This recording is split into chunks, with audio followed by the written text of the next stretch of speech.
Small Changes by Digits 27, Chapter 23, Same Old Paperwork. Naruto held a hand to his face, rubbing at the bridge of his nose in his exasperation as he placed down yet another document that needed a signature, a stamp, and a glance over at least. A sigh escaped his lips as he moved his eyes with trepidation over to the stack still awaiting his notice. Still looking as tall as ever, he swore every time he looked over it seemed to grow or multiply. It made him wonder if his father had this exact same problem. Thank you again for this, Naruto. I hate to burden you. Naruto sent a small glare over at the grinning old man currently resting on the office's couch. He could tell the man meant none of his words and was actually feeling a great deal of satisfaction at somebody else feeling his pain. However, the glare didn't last long. It couldn't when looking at the aged Hokage. Truly, Naruto had never seen Hiruzen look so old. His skin seemed paler than usual, his wrinkles deeper, and his eyes had a gaunt quality they had never had before. It had been over 2 weeks since the failed invasion from the alliance between Tsunagakari and Otogakari. It had failed because the moment Orochimaru fled after their conflict on the roof, he had taken the majority of his forces with him, leaving Tsuna stranded in the middle of very hostile territory, outnumbered and overpowered. They had retreated soon after and surrendered not long after that. Their plan was a failure. No doubt they had intended on releasing the Jinchuriki to wreak havoc on the village. However, the stadium had acted as a natural prison until Tenzo was able to arrive and subdue the beast with help from two whole platoons of Anbu. That man alone was one reason the Hokage's desk, or Naruto supposed it was his for the time being, was so stacked full of documents. As soon as the rest of the elemental nations heard there was another living wood release user, Konoha was flogged with nobles vying for the man's attention. No doubt they saw in him the second coming of the Shodai. Naruto had worked with the man long enough to know he was far from the power of the legendary Senju. Hell, by Tenzo's age, the man had already risen to become the Senju clan head and was well on his way to forming Konoha itself. Naruto wished right now that he was back in Anbu so he could just relegate all this work to someone else, that person usually being Tenzo. When Hiruzen had recovered enough from his encounter with Orochimaru to speak, he had surprised everybody by naming Naruto as the interim until he fully recovered. This was in the face of people like Kakashi, Shikaku, and even the Sannin, shocking the populace. It was almost as good as the Hokage announcing his new successor and was met with mixed opinions, mostly due to his age. However, the Sandame wasn't going anywhere just yet. Even with a sword wound through the chest, the stubborn old geezer hung on. It's fine, Hokage-sama. It's not as so different from the reports I had to file as a captain. That was true enough, although Naruto left out that it had been one of the only aspects about Anbu he was glad to see gone. Much like the rest of the population, Naruto was both confused, honored, and simply dumbfounded by the Hokage's decision to name him interim. However, that had cleared up quite quick enough after the first day when he saw the mountain stacks of paperwork the aged Hokage had left with him. It had all turned to irritation. Not only that, but that was the massive backlash from the invasion, building repairs, infrastructure repairs, death reports, MIA reports, rubble clearing notices from the Merchants Guild. It all passed through his desk at some point, and that also meant under Naruto's hand. However, as the redhead looked across at the half-awake Hokage, he couldn't hold any anger in him. It certainly didn't help that Konohamaru was curled up in the man's arms. Naruto had rarely seen someone more distressed than the younger boy after hearing his grandfather nearly died. "Are you sure I'm not keeping you from the hospital, am I?" Naruto smiled faintly at that. Speaking of injuries, Anko, the stubborn idiot, had somehow gotten it into her head that she should be the one to fend off Orochimaru's massive snake summon. She had limited success on that front before managing to take an oversized fang straight through the arm, while Anko was rather famous for being resistant to a good number of poisons. One of the better gifts Orochimaru gave her, and one she often used to win bets down at the bar. The amount that he had injected into her would have been enough to make a boss summons queasy. Most of Naruto's visits, and there were a lot of them as he worried himself sick over his idiotic girlfriend's declining condition for the first few days, were spent just trying to keep Anko in her room. She was being treated for very serious toxin damage throughout her body, not to mention the massive hole in her arm that was steadily being fixed by the Hokage's top medinins. Unfortunately, it was a long treatment. Anko and hospitals had never particularly gotten along, so Naruto had to go along and entertain her for hours at a time to stop her going stir crazy and accidentally attacking an orderly. Again, Naruto chuckled to himself as he returned to the documents, a frown flickering over his features as he noticed yet another report from the Chunin patrolling the Taki border. Ever since he had started filling in for the Hokage, at least on a temporary basis, he had noticed a startling increase in such reports. However, it was hard to place the reports of increased activity and strange encounters with opposing patrols with what he knew of Taki. Konoha and Takigakure had been allies for generations, ever since the Shodai had made peace with them after they sent an assassin after him. However, he didn't have the full picture. He wasn't the Hokage after all. That thought made him pause, pen quivering over a document for a moment. "Why me, Hokage-sama?" Naruto asked suddenly, looking up from the stack of paperwork with a troubled expression. The Hokage started to wake, having been steadily falling asleep as Naruto worked. Konohamaru stirred but didn't wake. "What do you mean, Naruto-kun?" Naruto's eyes briefly twitched, but otherwise his face remained downcast, his brow furrowed. "Why make me in the interim and not the Anbu commander, or Shikaku-san, or even Kakashi? All of them have greater experience than me. Wouldn't they make better options?" The Hokage took in this fretful appearance before smiling serenely. "Is it true that those you named would have done an adequate job? Perhaps even better than you, given, as you pointed out, their experience?" He chuckled softly to himself as Naruto looked down at the paperwork with an indecipherable expression.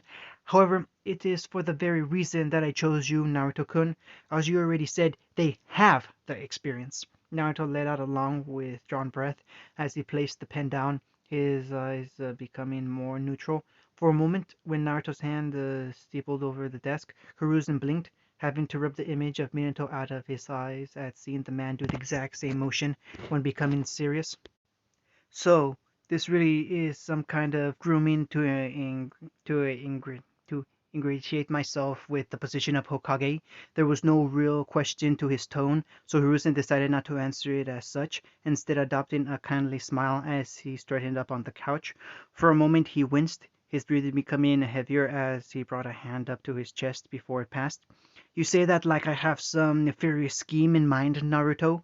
He chuckled again, but Naruto knew he was now serious, especially with the lack of affectionate suffix.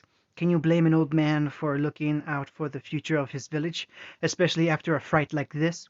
He gestured vaguely to his chest again, careful not to disturb the dozing boy curled up beside him.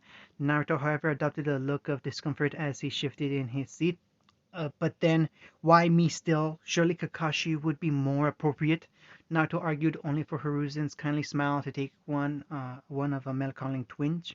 "Kakashi, as you well know, has many demons in his own past, personal issues that he would have to go a long way in solving before he could be ready for such a responsibility. I am sure, given time, the man would make a wonderful Hokage, especially with the ideals your father and his teammates gave to him before their passing. However, when I am presented with better, brighter, younger options, I would be remiss not to try and seize them." Naruto's fingers fidgeted for a few moments, but Kakashi Taicho and I cutting the tin off by raising a hand. Hiruzen predicted and preempted his question. "Naruto, you and I both know that were the two of you to spar, there would be only one outcome at this point in time." Naruto frowned. He knew his former Taicho was no slouch, but the man had been rather lackadaisical recently. "But a Kage is not determined by their combat abilities," the redhead pointed out quickly, only to have Hiruzen laugh joyfully.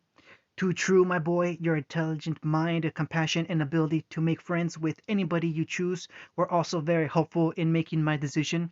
Why do you think I was able to trust you with the position of an Anbu captain, or with such a promising young team of Genin?" Naruto frowned again at having his arguments rebuked at every turn. But to be a Kage is to be a leader. I'm not exactly the most strategic person. That was true enough. For the redhead forte was always tactics, not long-term planning. Again, though, the Sundame only chuckled. Naruto, I will tell you something that those in this village old enough to remember even care to forget. The Shodai was one of the most strategist. Was the Shodai was one of the worst strategists that this continent has ever seen. As his own brother, my sensei, would never let him forget. Hiruzen sighed at the slight reminiscence before smiling brightly again, as if waiting for Naruto to offer up another argument, even as they became incredibly flimsy and desperate. Wouldn't you prefer one of your students to take over as Hokage? Naruto immediately regretted the question as he saw the pang of sadness pass through the old man's eyes. At a time, yes, that would have been my fondest wish. However, one has emitted herself from the village far too much to see anything in it other than bad memories and pain. Another is gallivanting across the continent, still trying to find himself like some indecisive teen and acting with the same maturity. And the other is Orochimaru. Hiruzen's voice contained no spite, just tiredness, and it was obvious enough was said on that topic. Sorry, Naruto said quietly and sincerely. He hadn't meant to bring up something so painful for the old man. However, the gray-haired Kage simply offered a small smile. The twinkle returned to his eye. It is fine, my boy. After all, I am the man who couldn't stop any of them. The room lapsed into an uncomfortable silence for a while before Naruto finally worked himself up to break it. Do you really think I would do okay? The redhead asked attentively, only to receive a warm smile in response from the aged man. Do you know that those are the exact words your father said to me almost 18 years ago? Naruto blinked in surprise, not having expected that at all. You remind me so much of him. You both have the same intensity for work, the same love for your family, the same compassion for your friends. He chuckled fondly. You even had the same look of disgust he had the first time he was forced to sit down and do paperwork for more than an hour. Yes, you are very similar to your father. Naruto's brow furrowed at this as he leaned forward in he comfortable he leaned forward in he comfortable resolving chair. So, you think I would make a good Hokage because of my father?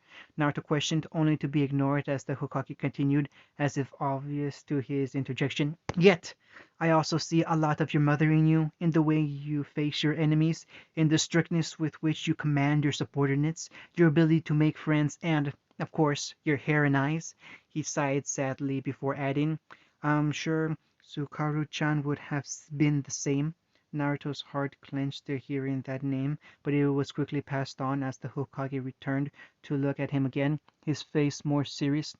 Naruto, choosing you to become Hokage because you share these traits with your parents does not make you any less deserving of the position. You were the one to choose to act that way. It is you, not the aspects of your parents within you, that I place my trust in. Eventually, the village will come to see it too, he coughed. Just think on it. The decision isn't imminent. I have a few years left kicking around in these old bones yet.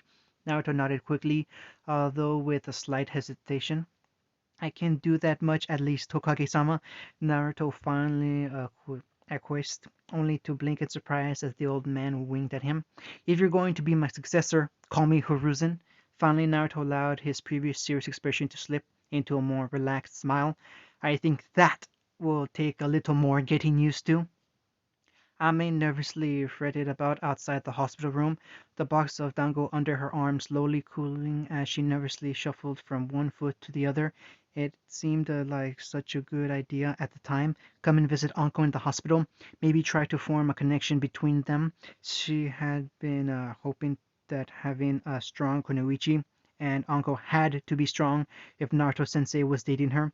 Take her under her wing would finally make her feel like she wasn't such a dead weight in the team. Oh sure, she helped occasionally, but it was often Sasuke doing all the work, and unlike Sakura, Ame felt the intense need to actually change that. Finally, though, she decided that, from the brief glimpse she had seen of the woman, being so hesitant wouldn't exactly put her in her good graces. She quickly pushed open the hospital room door only to blink as she came to face with, well, it certainly wasn't a face. Uncle was halfway in the process of climbing out of her room's window. This involved her raising a leg up onto the ledge. To put that in perspective, it was enough to say the gowns weren't the most conservative pieces of clothing ever created, and there was somewhat of a draft from the now open window. Lacey, was Ame's only thought as Uncle turned around slowly, her face pale and the nervous until she spotted the fact it was not a nurse that had come in. Oh, Kamikake, it's just you. You nearly scared the crap out of me. Uncle sighed and pulled herself out of her awkward position, practically straddling the window, apparently dissuaded of her escape attempt for now. Oh, Dango! In a flash of moment too fast for Ame to see, Uncle cross the room, liberated the offering of dumplings from her hand, and flopped on her bed, a skewer already dangling from her mouth. Thanks, kid. The hospital food sucks, and I only get my treats when Naruto visits. Admittedly, that was every few hours or so, and would likely be even more frequent if he wasn't so busy. About the third skewer in, and Uncle finally noticed Ame was still awkwardly standing there, at a loss for words. Well, come on, Gaki, I don't bite. The woman looked up a moment almost thoughtfully, like she was reconsidering her words, before looking over Ame's body and offering a predatory smirk. Although the dongo was a good start, so we'll see if you're lucky. She winked at the girl cheekily, only to see her turn an amusing shade of pink before shaking her head of it. The squeak was a little cute though. Uncle just chuckled good naturedly and patted the spot on the bed next to her, still unable to completely rid herself of the devious grin. So, why'd you come all the way out here for kid apart from ruining my escape attempt? And nervously, Ame accepted the invitation and sat down, smiling weakly. I just wanted to see if you were okay. I heard from Naruto sensei you got hurt pretty badly. Almost immediately, Ami was crushed into Anko's side in a rather awkward position, half hug, her head pressed against the side of the woman's breast as she balanced the box of dango in her other hand. Oh, well, if it ain't that cute, I don't know what is. Finally, Ami was released, although not without regaining a few shades of that original pink. But don't worry about me, kid. I'm basically all better. She flexed her arm to prove it, showing the raw pink flesh in a rough circle on her bicep that was obviously where she had been pierced by the snake summon's fang. So what did you really want? Ami turned to Anko, gasping a moment as she mind struggled to come up with an answer for a moment before sighing helplessly. I want to ask if you would train me. At that one of Uncle's thin eyebrows rose, a bemused expression crossing her features. You already have training from Naruto Namikaze, yet you're asking me for training? Ame nodded quickly, not wanting the woman to instantly dismiss her. Yeah, Naruto Sensei is great, and I know he's doing his best to train all of us equally, but she looked down for a moment to find the right words. Sometimes I just feel that. Again she struggled before Uncle finally decided to reduce her torment slightly.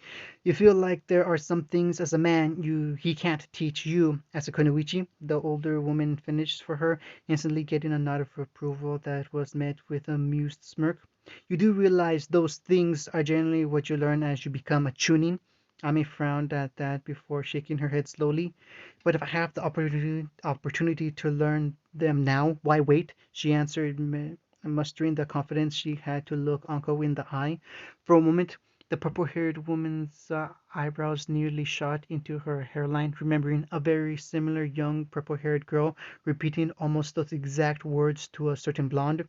But why me of all people? I understand Kurenai is currently a sensei. In Uncle's mind, the woman was already used to dealing with kids. One more couldn't hurt. However, to her surprise and secret pleasure, Ami immediately shook her head rather furtively too. No, it has to be you. If you're Naruto Sensei's girlfriend, it means you have to be really strong. A light dusting of pink entered Uncle's cheeks as she looked down, casually buffing her nails on her gown and smirking at the praise. Well, you're certainly not wrong there, she replied without a hint of humility, only to blink as Ame shot to her feet, an excited twinkle in the girl's eyes. Great! When can we start? She happily exclaimed, only for Uncle to blink and wonder when she agreed to anything. Did you did I just get played by a 13-year-old girl? She shook her head. off it and immediately grinned unnervingly, Amy slightly by the devious glint in those solid chocolate orbs. Amy, was it? I think this is going to be the start of a beautiful relationship, she chuckled to herself. I've always wanted a mini student, she quickly corrected, only to have Amy back away a step, wondering just what kind of deal she had struck and what it would cost. Hiruzen walked into his office almost a week after revealing to Naruto his decision over making the redhead Hokage. He was looking a great deal better, some color back in his face, and he was no longer using a walking stick to get around. That was the best part for Hiruzen. Using the wooden stick made him feel like Danzo, and that was something he could do without. As much as the Sandem respected his old friend, hearing that annoying tapping every time he entered a room nearly got on his nerves sometimes. As he walked in, he was forced to scoot around a large table that hadn't been there a few days ago. It took up a large portion of the room and was inscribed with many intricate seals that almost seemed to fade into the old wooden surface. This was mostly so they wouldn't distract from the meticulously ink-drawn map of the elemental nations that was overloaded on the seals. It was a relic from the Nine Dames' time, so the nation's borders were a little out of date, but Naruto, over the last few weeks or so, had gone through the painstaking process of updating it. It included the borders, hidden villages, as well as capitals and the better known towns scattered across the continent. Right now, the redhead was absently leaning on the table, casually flicking through a book as his eyes occasionally glanced at a small, tightly coiled seal that seemed to be quivering slightly on a random spot of land in the land of hot water. Right now, it was the only one on the map, as the old table had only recently been dug up from the archives building where they had been using it as a coffee table. Naruto had only found out what it was because he was often engrossed in the Nine Dames' old notes. Hell, even Hiruzen hadn't known it existed. "Any luck yet, Naruto?" The Jonin looked up and shrugged, noting absently to the table and the small seal that stood out more than the rest. "Nothing yet. She seems to just be hiding out in the backwater villages in the land of hot water. However, she does slowly seem to be working her way towards the land of rice, which would corroborate with your information on the Sound Village." Hiruzen nodded slowly. He should have suspected this kind of behavior from such a powerful subordinate of Orochimaru. They would be careful, making sure they are not trailed before going back to the village. "I just wish I managed to stick one on the snake himself. Then we wouldn't need this." Hiruzen could only offer a shrug in response, returning his attention to the board. It had been Naruto's idea to stick a tracking seal on Gurren using a modified version of the Hiraishin Shiki. Originally, they had hoped that she would be sprung from the TNI cells internally, hopefully revealing any moles or spies Orochimaru had managed to implant in the village. However, when it became obvious the Sannin wasn't making any great efforts to recover his subordinate, they had been more direct. It had only been a theory that Gurren might be able to use an intact crystal to overpower her chakra restraints. Luckily, it worked though, and Gurren believed she had escaped on her own. Now they just had to wait for her to reach where she was going, and they might just discover Orochimaru's location. "This is all very impressive, Naruto.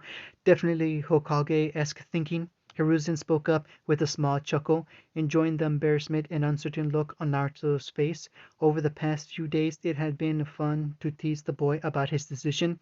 It seemed like a bit of harmless fun, but Hiruzen was also subtly reminding the teen that he had a decision to make without putting too much pressure on him to decide.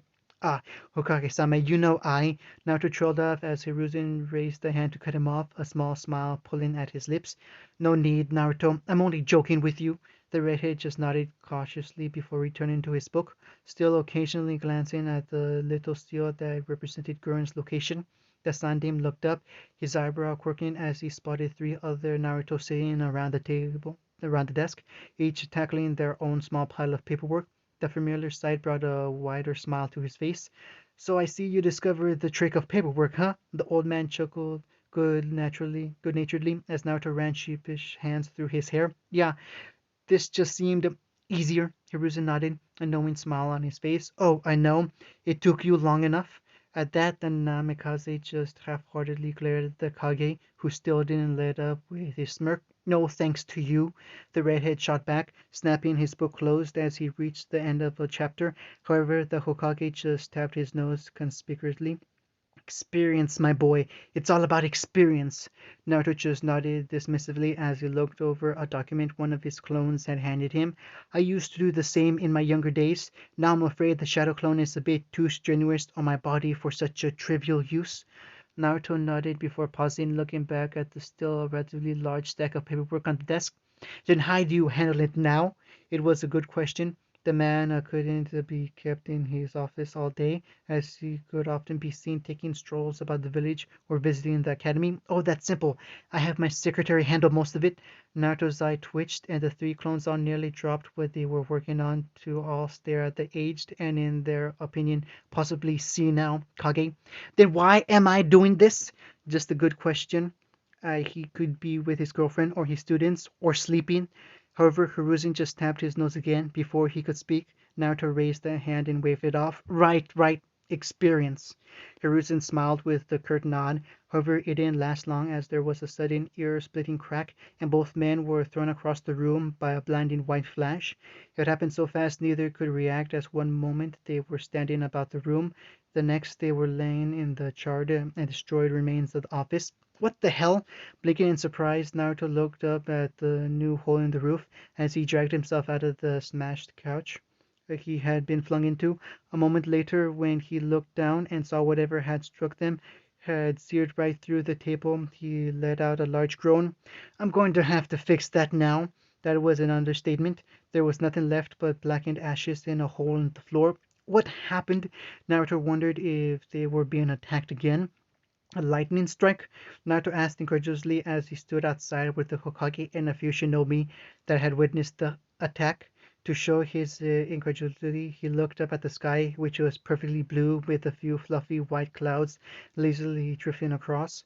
It was what Ensui Sensei would have called a perfect Nara day, lazy bastard that he is. However, it was true. There were multiple people corroborating the story that the sky had suddenly darkened around the Hokage's tower. Nasty-looking gray clouds had gathered, and suddenly a bolt of bright white lightning had struck the roof. It had taken almost 10 minutes to douse the following blaze it had caused, and in that time any evidence of the strike's cause vanished. "Do you think Kuma was behind this?" the Reddit asked as he turned to Hokage.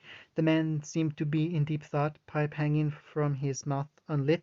"It is possible, I suppose, although how they got into the village and managed to set up a powerful jutsu without any censor in this village noticing." He trailed off at that, but the underlying point was clearly to everybody. Either Kuma was behind this and there was a serious security leak somewhere, or it wasn't an attack from Lightning Country. Perhaps somebody trying to frame Kumo?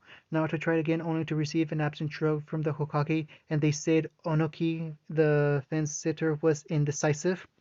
Certainly just as possible, although we currently have no evidence either way. Naturally, one of the shinobi were even considering that this was a natural event. None of them were that naive. However, at that moment, Naruto's attention was diverted away from the Hokage's tower as he spotted his most tenuous pupil running towards him. Although he had to blink to make sure it was actually her. He knew Ame had been hanging around with Uncle a lot recently, especially once his girlfriend had gotten out of the hospital. However, he hadn't expected the girl to change so drastically so quickly. She now wore much less concealing clothes, instead opting for a kind of red dress that slipped down one shoulder and only went down to mid-thigh. Apparently, Anko had also managed to transfer her love for all things fishnet, as now Ame was swathed in it, from fishnet stocking under her taller boot-like black sandals to fishnet armlets and an all-undershirt that only went over one shoulder. "Ame, what are you wearing?" The out of the breath of the out of breath girl, who looked like she had just come out of the training session with Guy, immediately blushed, her body withdrawing in on itself like she could hide the drastic change to her wardrobe. Uncle Shishoa said that if I really wanted to change how I acted, I first need to stop caring what other people think. She helped to pick it out for me. Naruto immediately brought a hand to his forehead in exasperation. Of course she didn't. Uncle Shisori. No, wait, I'm not even going to ask. What did you need? Ami's eyes immediately lit up as she remembered why she had sprinted across the entire village to find her sensei. Ah, right, there was a girl. She was painting the village, except it wasn't the village because it was all stormy. She looked really sad, so I came over to talk. But then she drew or painted or whatever. She painted the Hokage Tower getting struck by lightning. Naruto just quirked an eyebrow at the ranting girl. She was speaking almost too quickly to understand. Ami, the Hokage's tower did just get hit by a bolt of lightning. I imagine that would be something noteworthy to paint. Hami quickly and furtively shook her head. No, no, she painted it before it happened. I think she made it happen. At that, all of the assembled shinobi looked at her in surprise. However, it was the Hokage who sighed, massaging his surprise with a look of regret. I see. I suspected as much. End of chapter 23.